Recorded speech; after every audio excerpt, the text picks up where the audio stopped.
Halo teman-teman, assalamualaikum warahmatullahi wabarakatuh. Jadi ini gue kondisi kemarin gue gagal bikin ampas tahu, tapi gue gagal ya kan. Akhirnya karena gue gagal kan butuh proses sekitar 3 hari ya. Nah akhirnya yang gue lakukan mungkin ini bisa jadi alternatif juga buat teman-teman ya. Jadi karena ampas tahunya kondisinya lagi nggak ada, akhirnya gue pakai ini teman-teman. Gue pakai buat cacing rambut, buat cacing sutra gue pakai buah-buahan ya. Ini ada apa nih namanya, ada pepaya. Nah ini gue pakai sawo nih, sawo-sawo yang busuk ya kan, pakai tomat, bahkan pakai daun-daun. Ternyata luar biasa teman-teman nih. Ini cuma pakai batang aja nih. Ini gue pakai batang brokoli ya, kan biasa brokoli ada bagian bonggolnya, batang-batang yang nggak dipakai ya. Nah nih, ini ternyata dimakanin tuh, lihat. Ini gue pakai, ini potongan apa nih? Nah, ini juga nih potongan brokoli kecil nih. Nah ini juga tuh. Nah ini teman-teman bisa lihat nih. Ini gue pakai timun. Ini timun yang udah busuk ya. Timun yang udah busuk ternyata banyak yang suka teman-teman nih. Ini timun gue simpan udah lama. Nah timun gue simpan udah lama. Ternyata di timun ini malah pada bersarang nih teman-teman. Ini timun nih. Ini timun ini udah agak busuk.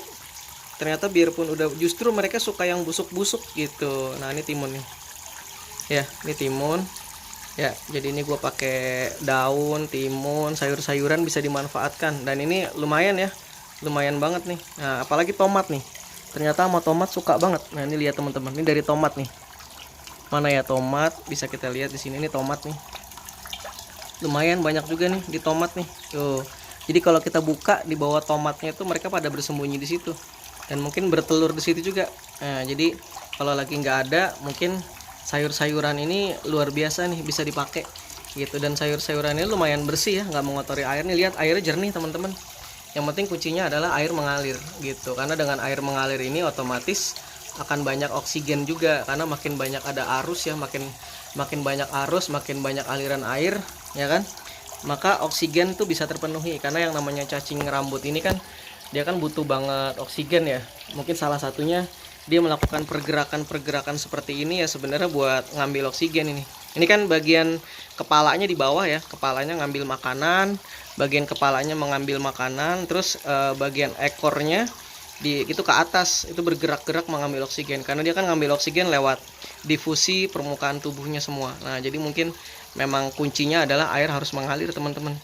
Biarpun selambat apapun airnya, pokoknya airnya harus mengalir gitu, harus mengalir dan ada nutrisi dan ada makanan gitu. Jadi mungkin ini bisa jadi alternatif buat teman-teman yang nggak dapat ampas tahu, atau mungkin nggak ada dedek ya, karena kalau pakai dedek sih harganya lumayan mahal juga teman-teman ya. Lumayan mahal. Ini gue pakai daun timun nih, daun timun ini kangkung ya kan. Nah ini lumayan nih ya, lumayan banyak di sini ya. Oke gitu teman-teman, kuncinya adalah di air yang mengalir gitu. Semoga bermanfaat informasinya buat yang ternak cacing rambut ya kan. Jadi yang penting kalau kondisi darurat seperti ini, apapun bisa digunakan. Bahkan kalau teman-teman deket tempat yang ternak-ternak puyuh ya, saya kemarin sempat dapat informasi dari orang yang beternak cacing rambut. Dia beternak cacing rambutnya langsung di alam ya, langsung di tanah. Dia bilang dia ngasih makannya pakai kotoran puyuh. Ya mungkin kalau mau coba di kotoran-kotoran burung atau kotoran ayam ya, karena kan kandungan kotoran-kotoran unggas itu biasanya hampir sama.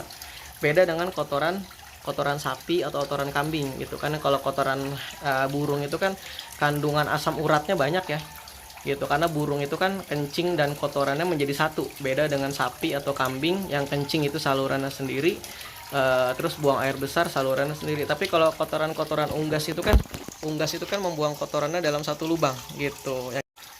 Ya jadi gitu teman-teman, kalau kotoran unggas tuh biasanya kandungan asam uratnya banyak ya, beda dengan kotoran sapi ya gitu ya. Karena memang berbeda ya, kotoran unggas itu banyak asam urat ya, juga karena dia bercampur dengan kencing.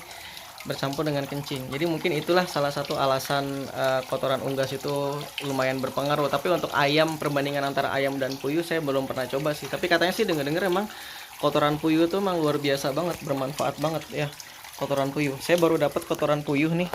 Tapi baru dapat nih, saya mau uji coba buat kutu air, tapi saya belum nyoba ya. Ini saya dapat kotoran puyuh kering ya. Harusnya sih yang, kalau baca-baca sih katanya bagusnya yang basah. Yang basah tuh katanya lebih bagus gitu, karena dia langsung jatuh ke bawah ya. Kalau yang kering tuh biasanya dia mengapung gitu sih teman-teman. Mungkin bisa jadi pilihan juga teman-teman kasih kotoran puyuh ke sini ya. Itu sih yang dari pengalaman orang yang udah pernah ternak cacing rambut, dia pakai kotoran puyuh gitu. Dia pernah pakai kotoran sapi katanya, kotoran kerbau, tapi katanya nggak bagus, hasilnya sedikit biarpun bisa gitu. Karena sebenarnya cacing rambut sih makanannya apa aja bisa ya gitu, tinggal kita kasih lumpur, makanan nasi, kita ada nasi, ada tempe, kita kasih apa aja sebenarnya bisa gitu. Cuma ya itu dia kan, selain itu kan kita butuh apa sih ibaratnya pemupukan ya. Kalau kita pengen cepet kan otomatis kita harus kasih nutrisi yang lebih gitu. Itu sih teman-teman ya, mungkin itu aja sharing dari saya ya. Oke, terima kasih ya. Assalamualaikum.